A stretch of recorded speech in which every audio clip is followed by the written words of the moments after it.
Lalbhai contractor stadium ખાતે ગુરુવારથી big cricket લીગની શરૂઆત થઈ, જેમાં પહેલી મેચ સાઉધર્ન સ્પોર્ટ્સ અને નોર્થન ચેલેન્જર્સ વચ્ચે રમાઈ. શિખર ધવનની ટીમ નોર્થન ચેલેન્જર્સ પ્રથમ મેચ જીતી લીધી હતી. ગુજરાત ક્રિકેટ એસોસિએશન સાથે સંકળાયેલા સુરતના લાલભાઈ કોન્ટ્રાક્ટર સ્ટેડિયમ ખાતે આજથી ખાનગી ધોરણે રમાડવામાં આવતી બિગ ક્રિકેટ લીગનો પ્રારંભ થઈ ગયો છે, જેમાં પ્રથમ દિવસે સુરેશ રૈના અને શિખર ધવનની ટીમ વચ્ચે મેચ રમાઈ હતી. પ્રાપ્ત વિગતો અનુસાર લાલભાઈ કોન્ટ્રાક્ટર સ્ટેડિયમ ઉદ્ઘાટન સમારોહ સાથે બિગ ક્રિકેટ લીગનો પ્રારંભ થયો. આ લીગના પ્રમુખ રુદ્ર પ્રદીપસિંહના નેતૃત્વમાં યોજાયેલ ઉદ્ઘાટન સમારોહમાં ક્રિકેટ ચાહકો પણ હાજર રહ્યા. MP Tigers, Mumbai Marines, Northern Challengers, Rajasthan Regals, Southern Sports અને યુપી ભુજ સ્ટાર્સ સહિત કુલ 6 ટીમોએ ભાગ લીધો છે.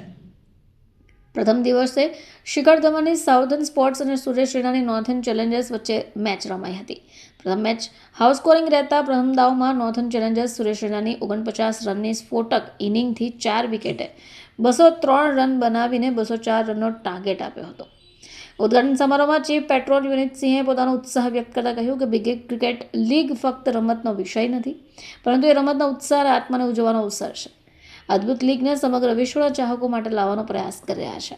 બિગ ક્રિકેટ લીગમાં પ્રથમ દિવસની મેચ દર્શકોએ મફત નિહાળી, જોકે હવે પછીની મેચમાં ટિકિટ ખરીદવી ફરજિયાત રહેશે.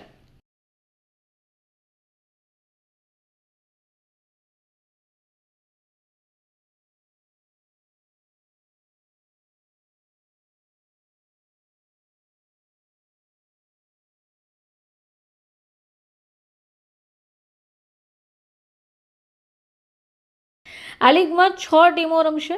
Northern Challengers, UP Bhuj Stars, Rajasthan Regals, MT Tigers, Mumbai Marines, Southern Sports જેવા ક્રિકેટના દિગ્ગજ અનુભવી ખેલાડીઓ, ઉભરતી પ્રતિભાનો સમાવેશ કરશે. Bureau report, channel I witness, Surat.